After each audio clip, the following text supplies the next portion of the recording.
Dear student, आप सभी का नए शीर्षक के लेक्चर में वेलकम करता हूं।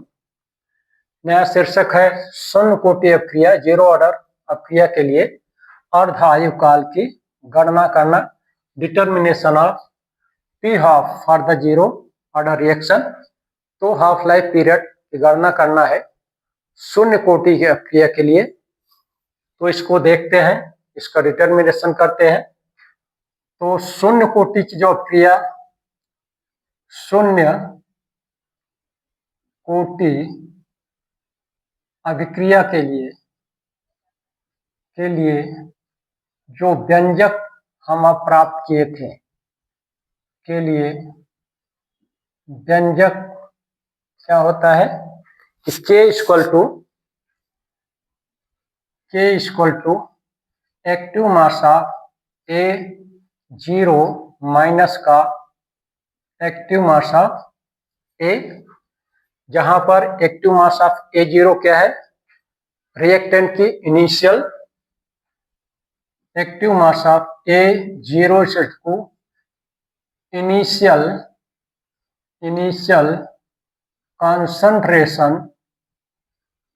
कंसंट्रेशन ऑफ रिएक्टेंट है,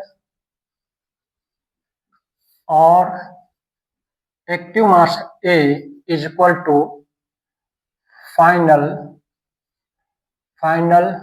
कंसंट्रेशन ऑफ रिएक्टेंट। मतलब कि जहां पर आप रिएक्शन को सीज करते हैं, स्टॉप करते हैं, या फिर जहां पर आपकी स्टडी बंद होती है, उस कंसंट्रेशन को डिनोट करता है active mass of A।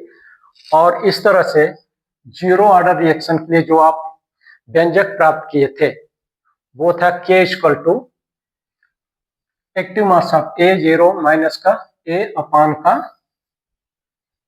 T। इस तरह का व्यंजक प्राप्त हुआ था।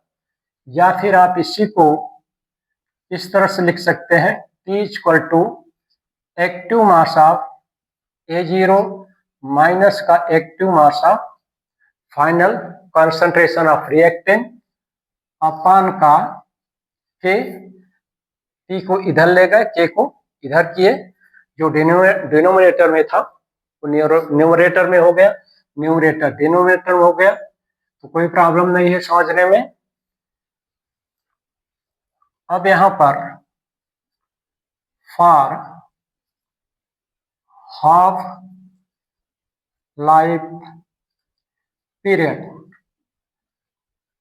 फॉर हाफ लाइफ पीरियड मतलब कि टी हाफ के लिए, T become T half according to definition. T half क्या होता है, किसी अपक्रिया का जिस पर कि इनिशियल सांद्रता, इनिशियल कॉन्सेंट्रेशन हाफ रहती है, शेष बचती है, तो ये रिएक्शन हो जाएगा A0 इक्वेशन माइनस इसकी जगह जो फाइनल था वो हो जाएगा A0 अपान का 2 होल अपान K।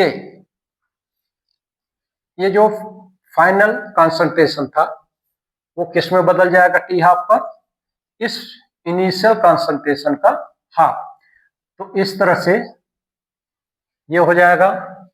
या फिर इसको आप 2 एक्टिव मास ऑफ माइनस का एक्टिव मास ऑफ A0, इसका मल्टीप्लिकेशन हो जाएगा क्रॉस अपान का 2K, क्योंकि यहाँ पर 2 एलसीएम है इसलिए 2K नीचे आ जाएगा,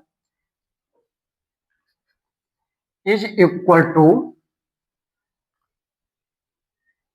इनिशियल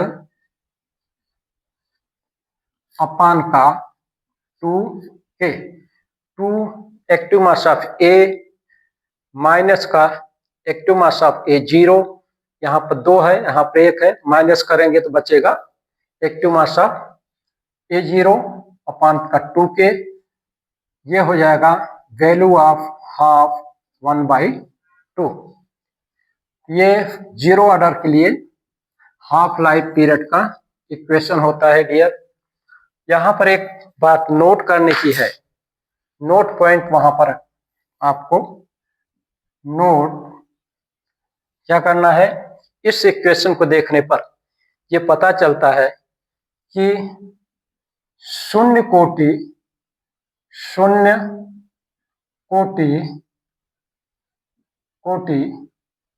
का अर्ध आयु काल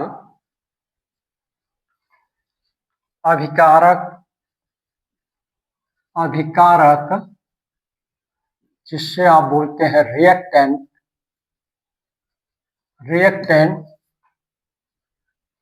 की प्रारंभिक सांद्रता पर निर्भर नहीं होती।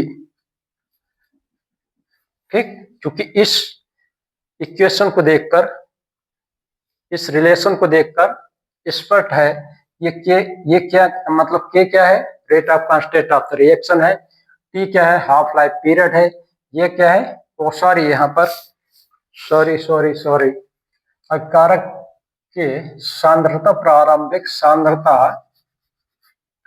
सांद्रता के समानुपाती